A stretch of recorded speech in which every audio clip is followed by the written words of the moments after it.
JEE విద్యార్థులకు శుభవార్త. IIT medical entrance లో ర్యాంకులు సీట్లు సాధించేందుకు కోటా డిజిటల్ స్టడీ మెటీరియల్ ను వాట్సాప్ ద్వారా పొందండి. WhatsApp number 9849016661.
తిరుపతి ఆధ్యాత్మిక నగరంలో తిరుమల శ్రీవారి వైకుంఠ ద్వార దర్శనానికి వచ్చినటువంటి భక్తులు తోపులాటలో సుమారు 6 మంది అమాయకులు ప్రాణాలు పోగొట్టుకోవడం, 50 మందికి పైగా క్షతగాత్రులు కావడం నిజంగా దురదృష్టకరమండి. టీటీడీ చరిత్రలో ఎప్పుడూ ఇలాంటి సంఘటనలు జరగలేదు. దీనికి ప్రధాన కారణాలని నేను ఒక శ్రీవారి భక్తుడిగా రాజకీయాలకు అతీతంగా రాష్ట్ర ప్రభుత్వాన్ని దృష్టికి తీసుకెళ్తున్నాను. అందులో ఒకటి, భక్తుల రద్దీని అంచనా వేయడంలో టీటీడీ పూర్తిగా వైఫల్యం చెందింది.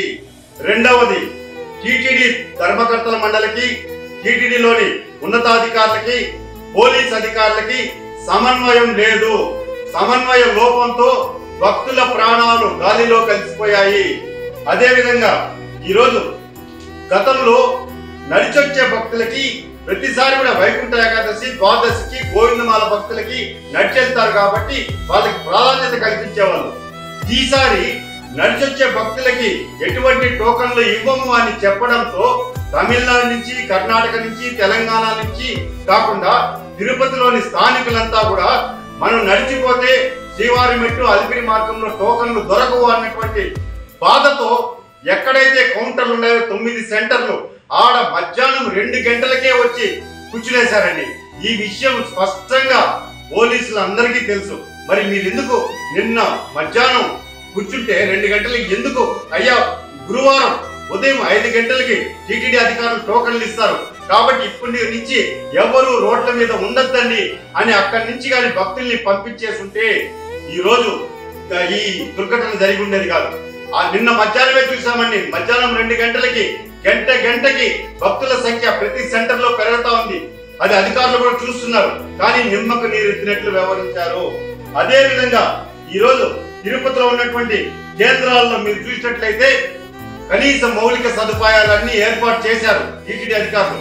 కానీ అంచనా వేయడంలో లక్షలాది మంది భక్తులు ఒక్కసారిగా వచ్చేస్తారని చెప్పి అంచనా వేయడంలో పూర్తిగా వైఫల్యం చెందారు. అందుకే ఇది జరిగింది. అదే కాకుండా ఇంకొక ముఖ్యమైనటువంటి విషయం, నిన్నటి వరకు రాష్ట్ర ముఖ్యమంత్రి చంద్రబాబు నాయుడు గారు కుప్పం పర్యటనలో భాగంగా 3 రోజులు అక్కడ ఉన్నారండి. ప్రజా సంక్షేమ కార్యక్రమాల్లో నిమగ్నమై సీఎం గారికి బందోబస్తు కోసం ఇక్కడున్నటువంటి పోలీసు యంత్రాంగం అంతా కూడా 3 రోజులు అక్కడ శ్రమించింది.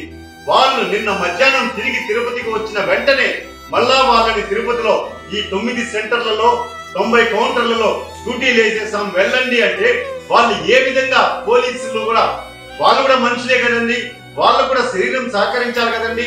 వాళ్ళు నిస్సహాయ స్థితిలో అయిపోయి ఎక్కడ కూర్చునే వాళ్ళు అక్కడే ఉండిపోయారు.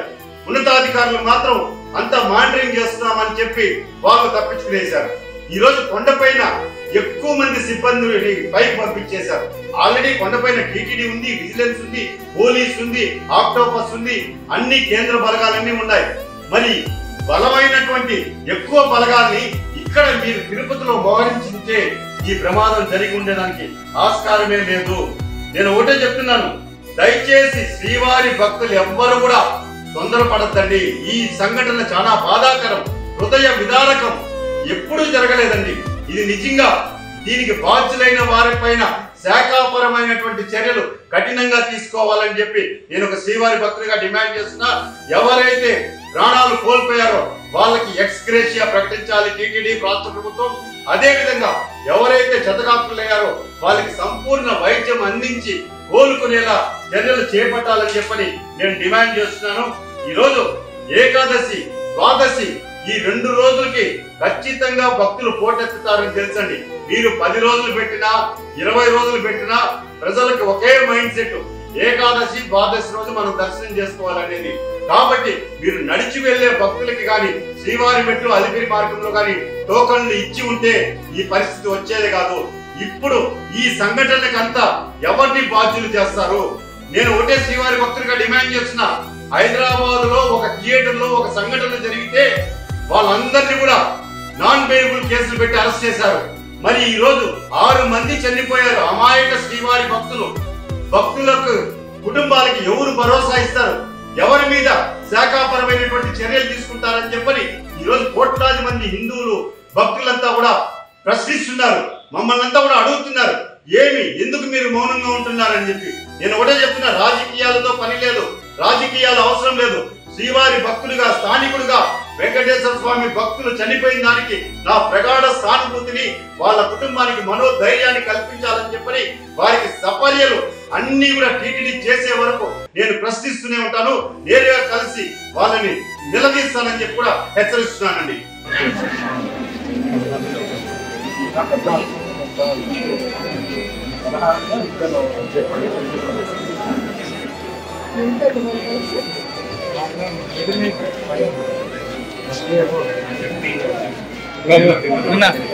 బాబు